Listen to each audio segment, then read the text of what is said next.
gangliósido. Tiene importancia esta molécula porque es polar, así como una micela,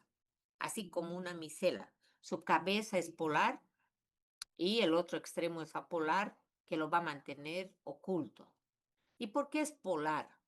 Porque tiene sacáridos, oligosacáridos, es decir, tiene de 3 a 8 carbonos. Esos son los oligosacáridos.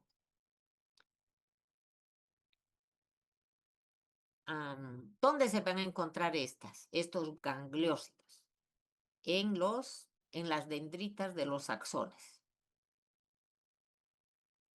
Solamente se encuentra en el 6% de todos los lípidos, pero tienen tanta importancia. Por eso se los resalta en cualquier texto. Además de transmitir el mensaje, también está ahí para reconocer a las diferentes células. Gangliósido para cosir y para reconocer. El otro grupo importante es cerebrósidos, y dentro de los galacto. ¿Qué se llaman galacto? Porque tienen galactosa.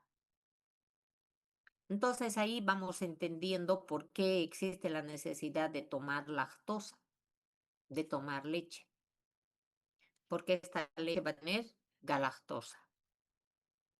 ¿Y para qué necesito la galactosa? Para formar galactocerebrósidos, que son un tipo de lípidos complejos. Galactosa más lípido, galactocerebrósido, que es del grupo de los cerebrósidos. Y los cerebrósidos son parte de los glucoesfingolípidos. Ahora, galactocerebrósidos, el otro que es gluco, obvio, tiene que tener glucosa. Debemos insistir que los grupos ABO existen porque les diferencia la parte glucídica. Ya hemos avanzado eso, que los grupos sanguíneos son importantes o son diferentes en sí porque tienen grupo glucídico que les diferencia.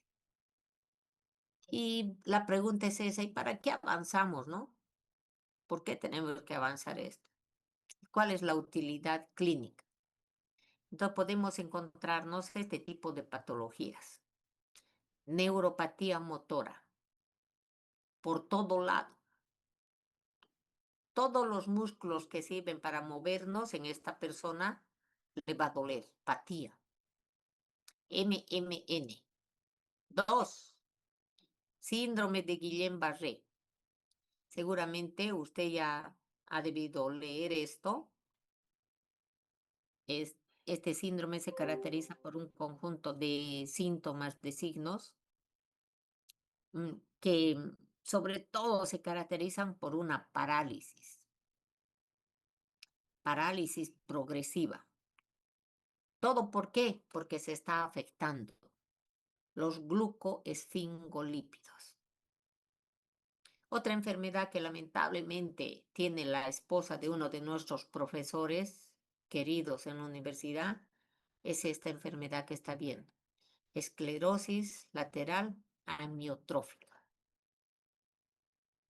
Estas personas se van quedando quietecitas, como estatuas. Les funciona todo, la cabeza, la conducción nerviosa, pero el estímulo no llega como debe llegar a los músculos. Entonces esta persona empieza a tener como si tuviera botox, ¿no? Esclerosis. No tienen una sola arruguita. Dios nos salve de esa enfermedad, ¿no? Entonces, en otros países jóvenes se hace el dosaje, se determina las concentraciones de estos compuestos químicos. Pero también se lo hace por serología. Por serología. ¿Qué se busca? Anticuerpos, inmunoglobulina G y M. Una vez más, tenemos que insistir que la M es la que aparece en la parte aguda, ¿Se acuerdan? Vimos la cinética de las inmunoglobulinas, ¿no? Entonces aparecen estas y luego estas otras. Entonces aquí lo que se tiene que para esta MMN, títulos altos de los dos tipos, tanto de la G como de la M. Y mientras que esta otra enfermedad de la esclerosis, niveles bajos. Podría servir para diagnosticar. Lamentablemente se diagnostican cuando la enfermedad ya está muy avanzada. Ahora, hay otros fallos en la bioquímica de los lípidos, que es lo que estamos analizando desde la anterior diapositiva. Otras enfermedades son estas, Niemann-Pick. Nosotros ya sabemos que tenemos diferentes compuestos químicos, pero también sabemos que tenemos sistemas de lisis, de catabolismo, para que siempre haya un equilibrio entre la síntesis y la eliminación. Esta enfermedad de Niemann-Pick se caracteriza porque no tiene esfingomielinasa. Entonces, si no hay esta enzima, se acumula la esfingomielina y la persona va a tener exageradamente guardado su estímulo nervioso. Tay-Sachs, gangliosido, ya no va a ser por falta de esta. Gaucher, glucosilceramida, porque no tiene completo el catabolismo de este cerebrósido. Fabry, se va a acumular este otro tipo de ceramida, ya no derivado de la gluco, sino de la triexosil. Y Farber, todas las ceramidas, acúmulo de ceramida, ya no va a ser específico de esta o de la otra. Estos nombres los van a volver a repetir en varios capítulos porque son científicos que han estudiado mucho el metabolismo de diferentes estructuras.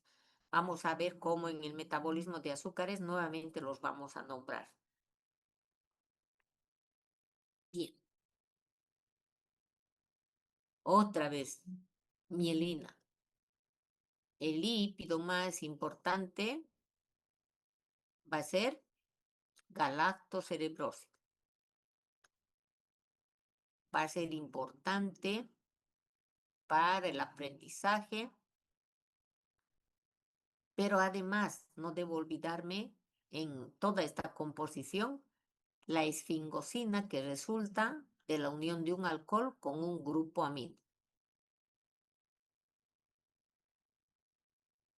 Ahora bien, ¿cuáles son las proteínas más importantes de la mielina? Porque la mielina no solamente es lípido. Entonces yo tengo a esta proteína básica y a esta proteína lipídica. Proteolipid protein. Dos veces proteína. PLP y MBP. Sus traducciones. Al principio de la presentación habíamos visto que el sistema nervioso tiene lípidos, tiene proteínas, tiene oligoelementos.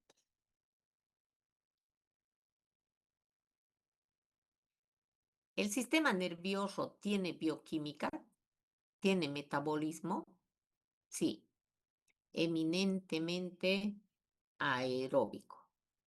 ¿Qué significa aeróbico?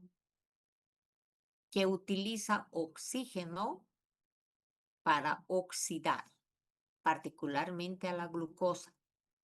Pero también necesita oxígeno para oxidar a los compuestos monoaminados, como los neurotransmisores.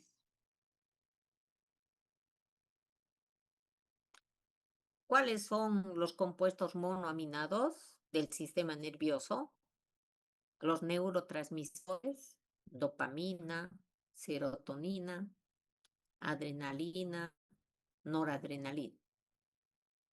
Esos neurotransmisores deben de ser eliminados por viejos, por usados.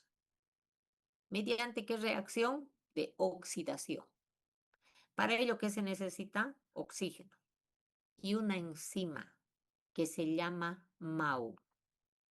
MAO, monoaminooxidasa. Algunas personas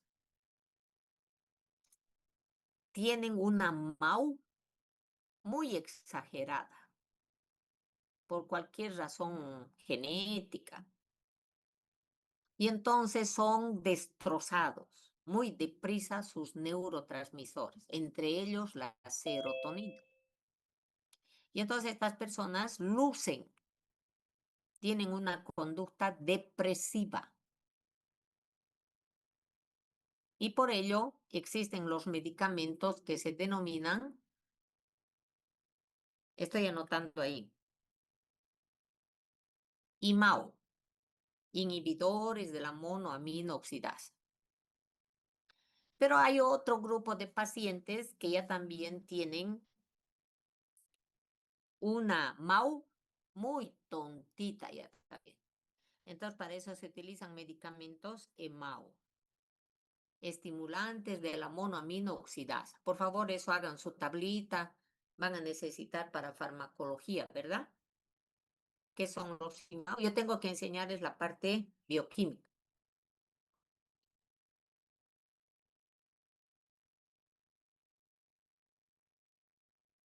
La parte bioquímica del sistema nervioso depende, uno, de los lípidos, de los neurotransmisores, del oxígeno y de las enzimas de su catabolismo. Particularmente con la MAO se entiende cómo estas enzimas requieren de oxígeno para catabolizar, para retroalimentar, para controlar la concentración de los neurotransmisores. Por genética, algunas personas tienen MAO acelerada. Entonces ahí se utilizan medicamentos y MAO. Y otras personas tienen una MAO muy lenta. Entonces las personas son locas, eufóricas. Y entonces para ello se debe de utilizar estimulantes. Pareciera al revés, ¿no ve? Pero van a analizar, se van a poner a sentar. Bien. En el ayuno, jóvenes, cuando no se tiene suficiente glucosa, en el ayuno, entonces nuestras reservas de lípidos de todo nuestro cuerpo van a empezar a oxidarse. Pero no me da un ATP limpio, sino que me va a dar un ATP más cuerpos cetónicos. Es esta la razón por qué un diabético juvenil o el que es insulino dependiente casi siempre debuta en el consultorio médico por una acidosis metabólica, por esto que acabo de explicar, ¿no? En el ayuno, donde la glucosa, la glucemia baja, y entonces como un mecanismo de supervivencia, el cuerpo saca la grasa de nuestro tejido adiposo y empieza a oxidar. Tengo que mandar. Y sí, la grasa me va a dar 9 kilocalorías por gramo de grasa frente a 4 kilocalorías que lo hace por gramo de glucosa. Por ello, tal vez podríamos decir, ¿no? A partir de hoy voy a comer pura grasa. Es cierto, te da más ATP, pero también te da basura. ¿Cuál es la basura? Cuerpos cetónicos, que ya lo sabe usted. Acetona, acetoacetato y beta hidroxibutirato. Esos compuestos se caracterizan por tener pH ácido. Por ello, entonces estas personas van a llegar a tener un pH menor a lo fisiológico que les va a provocar toda la gama de síntomas, de signos por los que va a ir al hospital. ¿Mm? En nuestro caso, una persona que está en ayunas se va a desmayar, pues, ¿no? Como un mecanismo de protección. ¿Y qué va a decir? No, no, que no se queme la grasa, por favor, porque no quiero tener aquí cuerpo cetónico. El corazón sí utiliza cuerpos cetónicos, ¿sí? No hay que olvidar. Cuando lleven cardiología, seguramente, pero en bioquímica ya está llevando ese detalle. El corazón tiene glucógeno. Del glucógeno me va a dar glucosa, me va a dar glucólisis, DOP, ciclo de Krebs. Pero por ahí, de reserva, ¿qué va a tener? Cuerpos cetónicos, de reserva. Esta Eli no come, no sé qué, saca cuerpos cetónicos y el corazón maravilloso, pero el cerebro no, ¿no? Vamos a ver aquí. Desde otro punto de vista, ¿no? Aquí están los cuerpos cetónicos, ¿no? ¿Cuándo voy a tener ayuno? Mayoritariamente en la mañana, pero también puede ser en cualquier momento, con el ayuno intermitente, una huelga de hambre o cualquier situación. Lo importante es de que va a haber poca concentración de glucosa. Por lo tanto, la fuente energética va a estar disminuida. ¿A quién le hace falta eso? ¿A quién le provoca daño? Al sistema nervioso. Y entonces a la persona le va a dar flojera, le va a dar sueño, no quiere moverse, como un mecanismo de protección. Prefiere que todo el ATP lo consuma el cerebro. A ver, acuérdese, cuando ustedes estén en ayuno, no le da ganas de moverse del asiento. Yo tengo muchos estudiantes en mi memoria que cuando paso a las 7 de la mañana le hago la pregunta y se desmayan porque vienen sin desayunar. O cuando le digo pase al frente y haga un ciclo, haga un esquema y se cae. ¿Por qué? Porque el consumo periférico se bloquea. Los músculos que dicen no voy a usar glucosa, todo que se vaya para el cerebro. Y aún así puede que no dé abasto. Otro, en el ayuno, esto ya han aprendido el año pasado en histología, no se va a sintetizar leptina. Esta leptina que es la estructura química orgánica endógena que nos determina que no comamos. Gracias a esta no seguimos comiendo, ¿no? Entonces aquí disminuye, no va a haber para comer, para comer. Es importante destacar que cuando se acaba la glucosa, porque está en ayunas, se acaba el glucógeno, porque son muchas horas de ayuno que tiene. Entonces entra en marcha la gluconeogénesis, origen de nuevos azúcares. Entonces, en esta gluconeogénesis entra los lípidos y las proteínas. Los lípidos sin ser azúcares se van a convertir en glucosa. Las proteínas, la alanina, sin ser azúcar, por este proceso, por este ciclo, se va a convertir en glucosa para seguir alimentando de ATP. Si el ayuno es más prolongado, entonces empieza a utilizarse ácidos grasos libres y se van a formar los cuerpos cetónicos. Si se utilizan los ácidos grasos libres, entonces eso se llama lipólisis, lisis del tejido lipídico. Esta diapositiva es importante para recordar.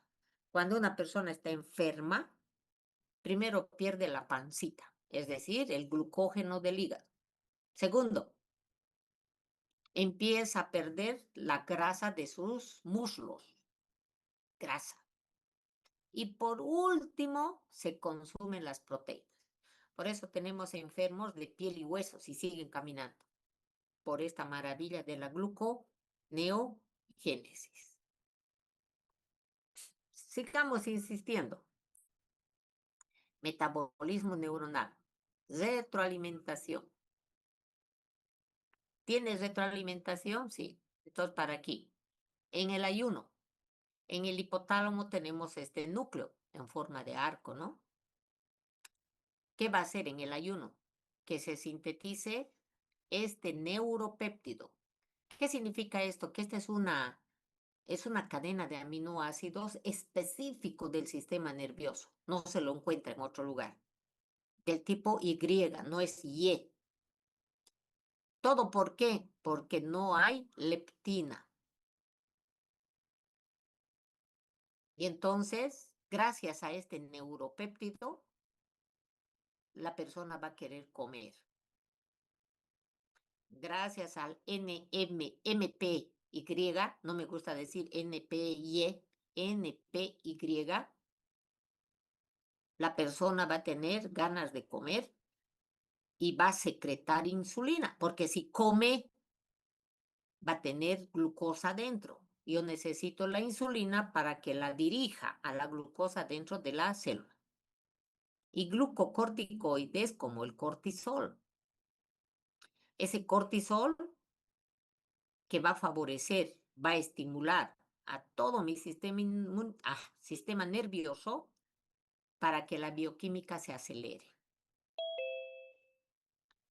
Claro, todo esto es más importante cuando la persona está creciendo, cuando la persona está recuperándose de una enfermedad. Por eso se llama anabolismo. Bien, si la persona come de más, va a aumentar el tejido adiposo. Y llegamos a este otro lado. El aumento de la grasa hace que se secrete leptina y con eso disminuye NPY. Esto cada vez que estamos en ayuna y consumiendo, alimentándonos. Son nuestros mecanismos de retroalimentación. ¿Para qué? Para que no nos dé hambre. Para que no dé hambre.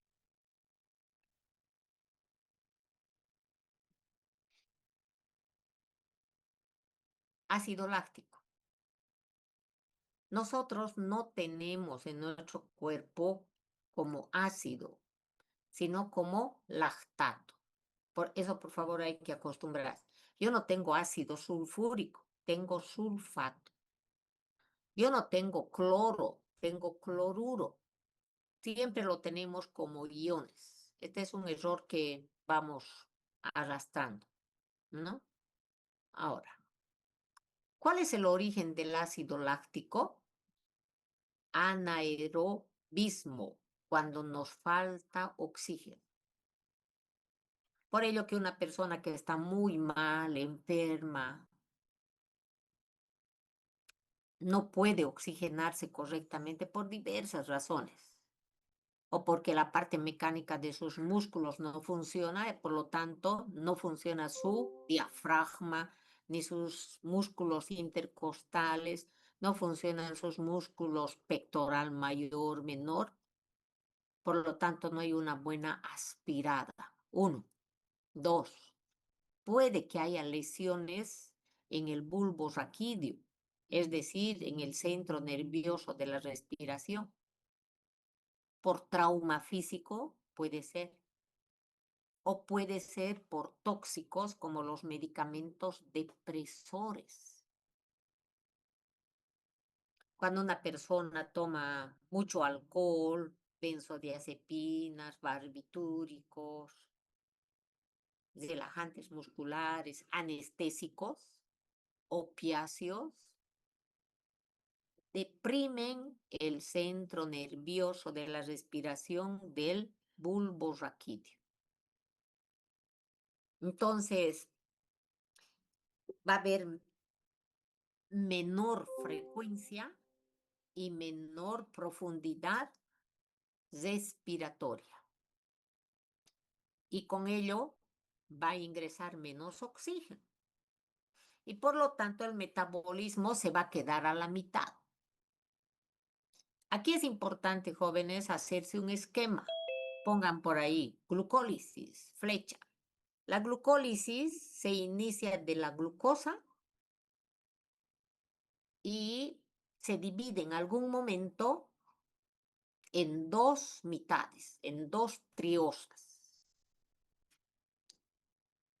Una de las triosas hacia abajo sigue cambiando de forma y tendría que terminar en piruvato. piruvato. ¿Cuándo se convierte en piruvato? Cuando hay oxígeno, cuando hay aerobiosis. Pero esa triosa puede irse a la izquierda y me va a dar lactato en anaerobiosis. O sea, ¿qué estoy diciendo? Que la glucólisis, cuando hay bastante oxígeno, funciona bien y te da piruvato. Pero cuando la persona tiene poco oxígeno, cuando viaja a La Paz, cuando toma benzodiazepinas, entonces no tiene tanto oxígeno y me va a formar lactato. Entonces ese es el origen, por ello está anotado esto, ¿no? Ahora, gracias a la determinación de este compuesto químico, podemos distinguir si la inflamación de las meninges del sistema nervioso tiene origen viral o bacteriano. Eso vamos a verlo más adelante.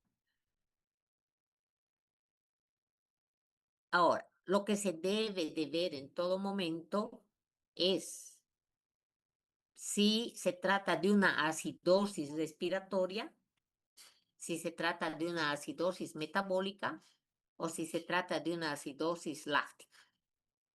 Su valor normal ahí lo tienen. Si es acidosis láctica, ¿qué quiere decir? Que el problema está en el sistema nervioso.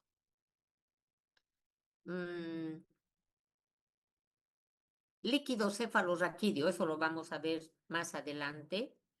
Y en este líquido cefalorraquídeo, vuelvo a indicarle, se hacen exámenes celulares, exámenes físico-químicos, y en estos físico-químicos, la determinación del lactato. Y aquí tenemos, cuando es bacteria, ya no es 11, sino es 30. En la viral, menos de 30, entre 20 y 30. Igual como si fuera un hemograma.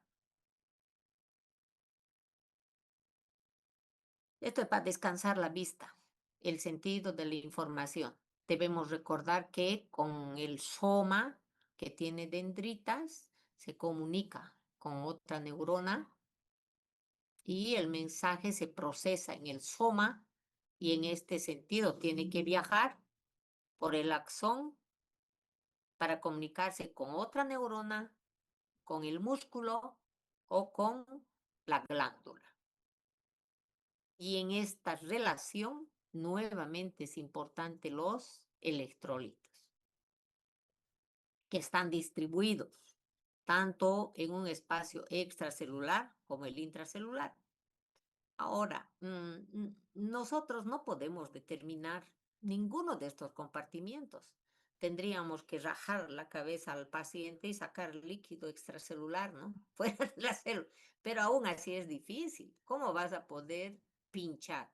Por ello que sacamos sangre, sacamos líquido cefalorraquídeo y asumimos que lo que está en la sangre, lo que está en el líquido cefalorraquídeo es lo que hay en el LEC, porque nuestra capacidad humana todavía no ha llegado a que inventemos máquinas para poder determinar. Seguramente más adelante con los sensores y todo aquello se va a poder distinguir esto, ¿no? Pero aquí se repite más de lo que ya sabemos. Extracelular hasta 150, potasio 5,5, cloruro 110. Aquí en esta gráfica me lo encontré con 100, ¿no? Y su calcio 2,4, pero siempre como miliequivalentes, no está como miligramos ahí, por eso que está variando. Esta gráfica para descansar la vista, lo que está viendo en fisiología, ¿no? Que el sodio tiene que tener una cinética fuera de la célula y el potasio hacia adentro. Bien. Aquí está nuestro potencial. En esta gráfica, entonces me tiene como menos 60, en otra podría estar menos 70, menos 90, dependiendo del tipo de célula.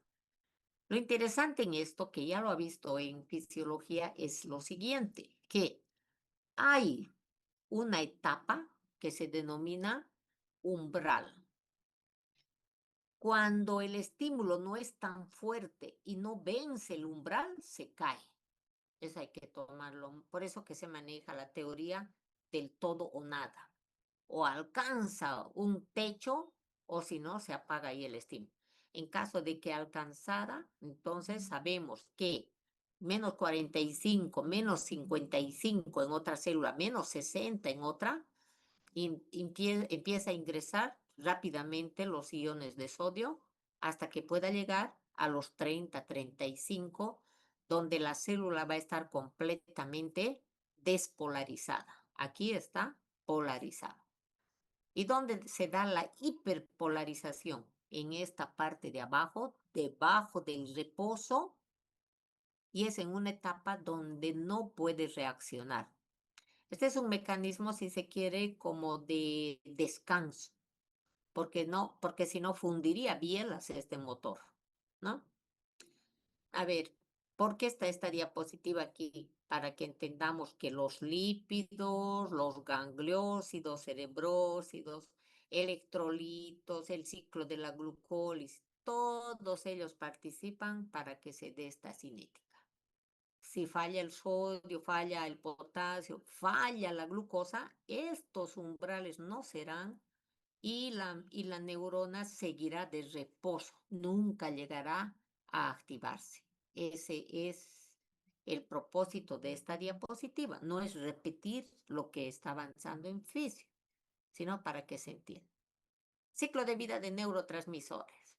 Entonces, estos tienen que formarse, se almacenan en las vesículas, se van a liberar con un estímulo, van a ir a interaccionar con el receptor de la neurona postsináptica o del músculo o de la glándula. Ah, pero no debo olvidarme esto. Eliminación. No puede estar todo el rato tocándole el timbre al receptor. Entonces hay estos mecanismos, jóvenes, miren, tenemos enzimas que destruyen al neurotransmisor. Como ejemplo tenemos a la acetilcolinesterasa. Esa enzima destruye a la acetilcolina. Pero, por ejemplo, la dopamina tiene estructuras que recapturan a la noradrenalina, a la serotonina, a la dopamina. Por ejemplo, aquí, estos son neurotransmisores que salen de acá. Claro, se activan, por eso aquí son azules y aquí rojos. Cuando salen de la vesícula se convierten en azules. Vienen, interaccionan con este receptor y luego de ello van a tener que salir y volver a entrar aquí. Miren, vuelven a entrar. A eso se llama recaptura. Para que nuevamente puedan cambiarse a rojito y esperar, almacenarse. ¿A mí qué me interesa de esto? Que los neurotransmisores se eliminan. Así como se sintetizan, ya sabemos de qué tipos tenemos los neurotransmisores, derivados de las aminas, es decir, de los aminoácidos, derivados de ésteres tengo, pero a mí me interesa la bioquímica esta y esta bioquímica. Hay enzimas que destruyen a ciertos neurotransmisores y en otros no, sino que se recicla. El neurotransmisor va, le pellizca la oreja a este receptor, esconde la mano y vuelve y se esconde nuevamente en esta neurona. Eso es lo que me interesa que lleven clara la película para el próximo año. Entonces, lo mismo, neurona presináptica, sale el neurotransmisor y es recapturado. Mire, sale el verdecito, interacciona con el receptor y se abre otra puertita para que pueda entrar. Jóvenes, no sé si quieren que lo demos tema por avanzado o volvemos. Ustedes me dicen.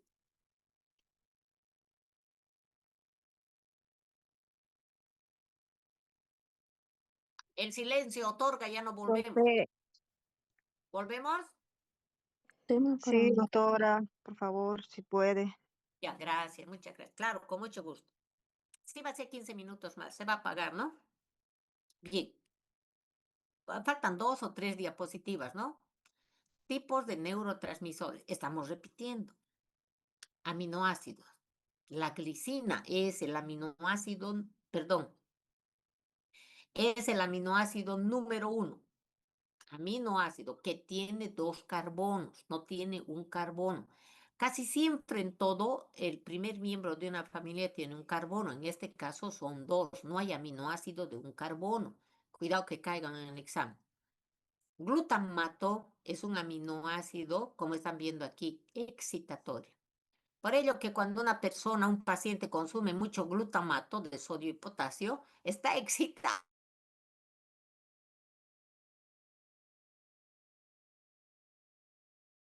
Sencillo, tiene 2 carbonos, que se llama glicina. Y miren, uno diría, no, esa glicina tonta. No, no, no es tonta ese aminoácido. Tiene carácter de neurotransmisor. Eso no hay que olvidar. Tan sencillito el aminoácido este, pero tiene categoría de neurotransmisor. Y el glutamato les indicaba qué acción bioquímica tiene, estimuladora. Por ello que el glutamato de sodio y potasio es el famoso, ay, se me ha ido ahorita. Ah, ¿qué se llama el condimento? Ajinomoto. Gracias, mi amor, Ajinomoto. Tiene que ser mi Marta, ve bien, pues mi Marta es. Pero está sin cámara, oye, Martita. Entonces, el Ajinomoto, Tengo la cámara y sale negro, doctora. ya, está bien, tranquilo.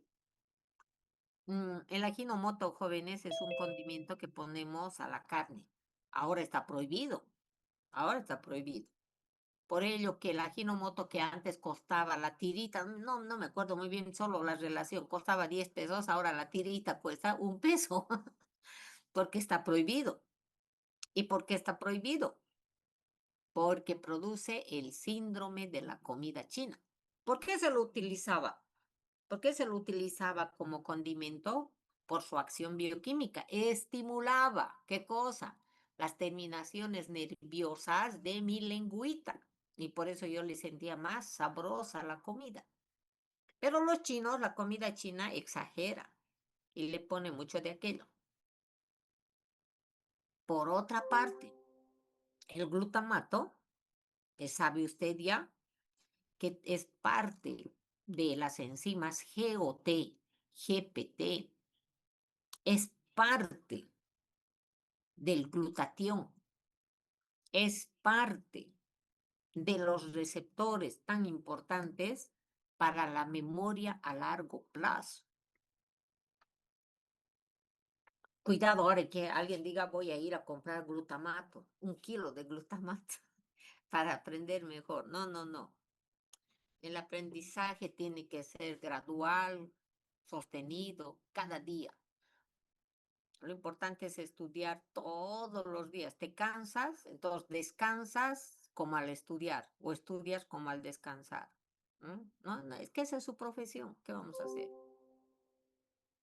Ya, vamos.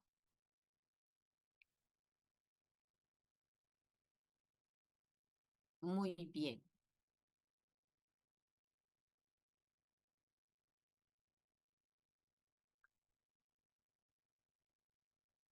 Entonces, y el GABA. Algo que hay que memorizar, jóvenes, que la glicina, la alanina, histidina, valina, glutamato, aspartico, lisina, leucina, isoleucina, todos los aminoácidos que estoy nombrando y que vamos a avanzar son alfa aminoácidos.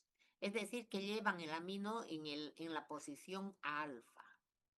Pero hay un aminoácido que lleva el grupo amino en la posición gamma, alfa, beta, gamma. Recién en el 4 carbono va a llevar el grupo amino.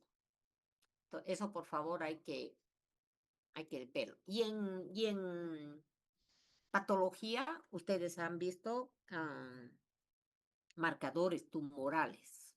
Hay un marcador muy importante que lleva a su grupo amino en la posición beta.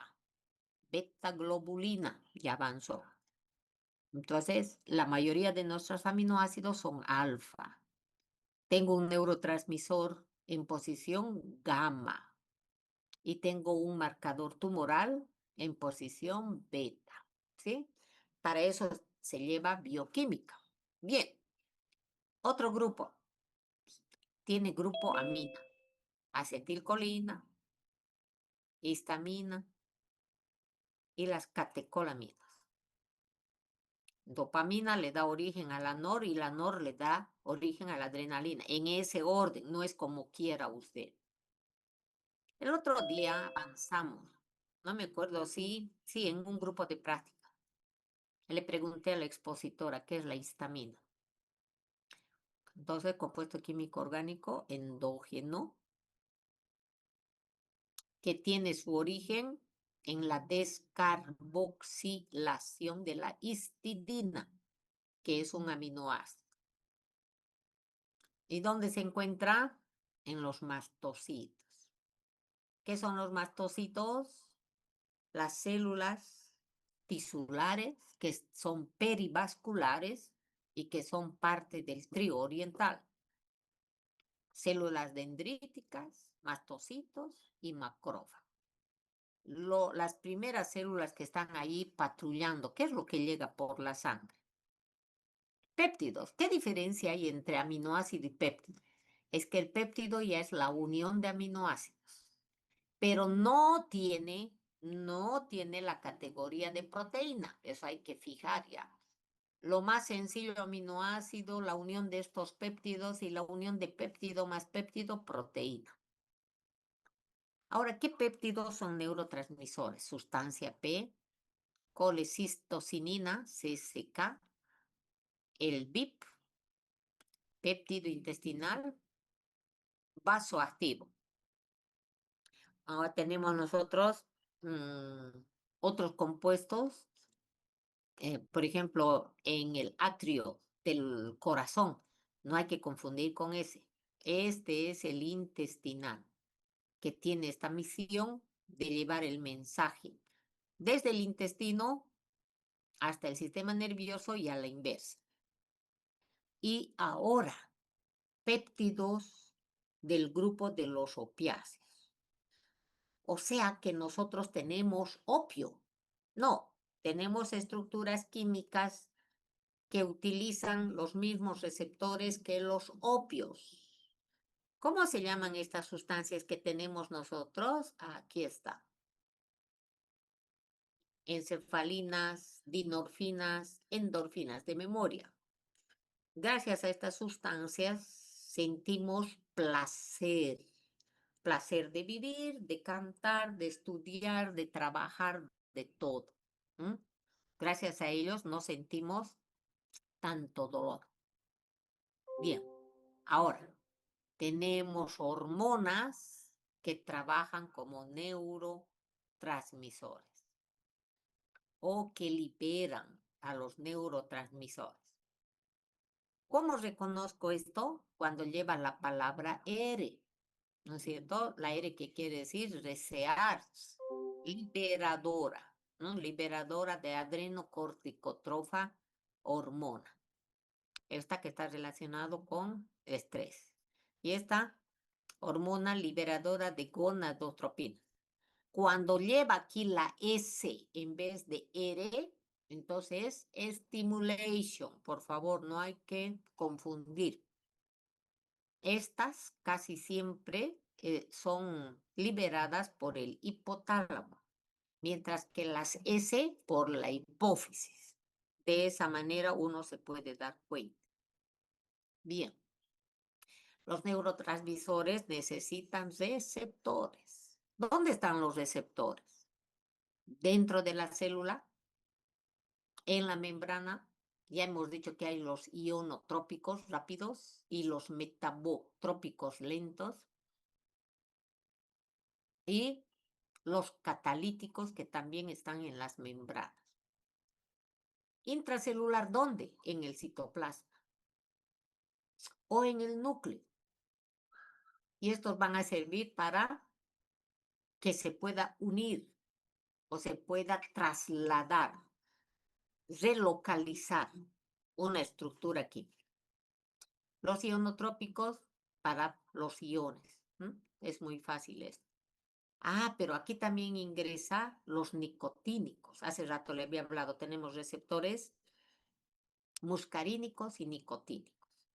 Y este es el famoso receptor NMDA, NMDA glutamato, o el receptor para el GABA. Hace rato también ya dijimos que los metabotrópicos están acoplados a la proteína G. Y esta va a hacer que se sintetice AMP cíclico, que es neurotransmisor. La GS, stimulation, estimula, pero tenemos una proteína I que inhibe a esta enzima, a la adenilato ciclasa, para que no aumente el neurotransmisor. Y esta que va con una Q, la proteína G quinasa. Esta es la que va a hacer que se libere, que se sintetice otro tipo de de mensajero secundario, que es el inositol trifosfato. Inositol trifosfato. Receptores catalíticos. Entonces aquí yo tengo, catalítico es una enzima, por eso que van a ser estos receptores que están acoplados a las enzimas dentro de la célula. En esta categoría están receptores de la insulina, de la tirosina quinasa y factores de crecimiento. Factores de crecimiento que son sintetizados por las células madre. Eso le pregunté ayer, creo. El paciente Berlín, segundo, cuarto. ¿Por qué se curó? Por las sustancias que liberan las células madre. ¿Qué tenía que escoger? Factores de crecimiento. Bien. Receptores del sistema nervioso, que es a mí lo que me interesa, porque estoy viendo bioquímica del sistema nervioso. Intracelulares, entonces cambia aquí la historia, ¿no? Aquí ya son bien específicos. La anterior diapositiva era por su localización, pero aquí yo tengo entonces receptores para el cortisol y sucesivamente. Fíjense cómo de importante es aquí la regulación de transcripción. Estos receptores yo los necesito dentro de las neuronas para que se transcriba el mensaje, el código genético. Qué importante este proceso de la translocación. Acuérdese que usted está avanzando el tema de neoplasias en patología. Y el primer paso en el cáncer, en una célula normal, es la translocación que experimentan los prooncogenes. Eso aprendí ya con el doctor Machado o con el otro doctor también, ¿no? Ahora, ¿cuáles son los ionotrópicos más importantes del sistema nervioso? Los receptores NMDA y los AMPA, que son los receptores para glutamato, para el GABA, acetil, los canales y estos de respuesta muy rápida. Los de membrana, serotonina, los aminados, los aminados. Ahora aquí te está enseñando esto tan bonito. ¿Para qué sirve serotonina? Para el ánimo. También se llama 5-hidroxitriptamina, 5-hidroxitriptamina. Para que tú estés despierto y atendiendo la clase de bioquímica, noradrenalina, alfa y beta. Control motor y recompensa. Algo te gusta. Para que te guste algo, tu sistema nervioso tiene que liberar dopamina.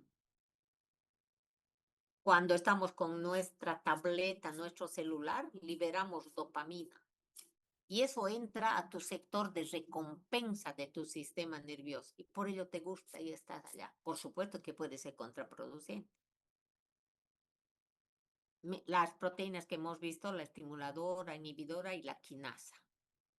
los segundos mensajeros, AMP cíclico, GMP cíclico, inositol trifosfato y estos otros. Neurotrofina para el crecimiento, los factores de crecimiento, de diferenciación, que la célula redonda siempre me dé una célula redonda. Y creo que esta es la última, sí, esta es la última, que viene a ser un resumen. Tipos de neurotransmisores. Aminoácidos, todos estos los hemos nombrado. Aminas, todos estos los hemos nombrado. Péptidos, colecistocinina, las encefalinas que no hay que olvidarse y estas otras. Entonces, jóvenes, con eso mi conciencia queda más tranquila. Por favor, les pido que no les voy a preguntar la letra pequeña, pero la idea central sí tiene que estar en la cabecita. ¿Ya? Estudien, por favor, cualquier duda y estoy atenta. Yo creo que el viernes no vamos a pasar clases, yo creo, para que puedan estudiar todo ese viernes para su examen del sábado. ¿Ya? Voy a preguntar, espero que no traiga ningún contratiempo, pero ello tiene que comprometernos que el próximo viernes tenemos que avanzar, pero muy deprisa, ¿sí? O prefieren pasar nomás la práctica, depende de ustedes.